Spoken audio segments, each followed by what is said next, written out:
Lecture ऐकलं आम्ही एकदम युजफुल फॅक्टमध्ये असं होतं की तुमचे जे कॉन्सेप्ट जे आहेत ते एकदम मार्केटिंगशी आणि सेल्सशी एकदम मिळते म्हणजे परफेक्ट आहेत. तुम्ही जो सेल्सचा कन्सेप्ट सांगितला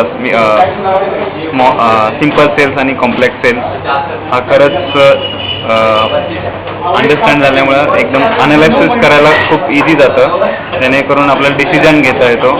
आणि तुम्ही जे ब्रेनचे जे प्रकार सांगितले की कुठल्या टाईपचे ब्रेन कसे कसे प्रोसेस करतात आणि त्याप्रमाणे आपल्याला कसं डिसिजन घेता येईल किंवा समोरचा व्यक्ती किंवा समोरचा माणूस आपल्याला कसं अंडरस्टँड करता येईल, त्याप्रमाणे आपल्याला आपलं टूल्स किंवा आपलं डिसिजन त्याप्रमाणे त्याच्याला साजेसा आपल्याला घेता येईल.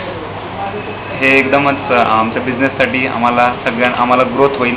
मला वैयक्तिकसुद्धा चांगली ग्रोथ मिळेल ह्या ट्रेनिंगमुळे. असेच ट्रेनिंग आम्हाला मिळत जाऊ. थँक्यू.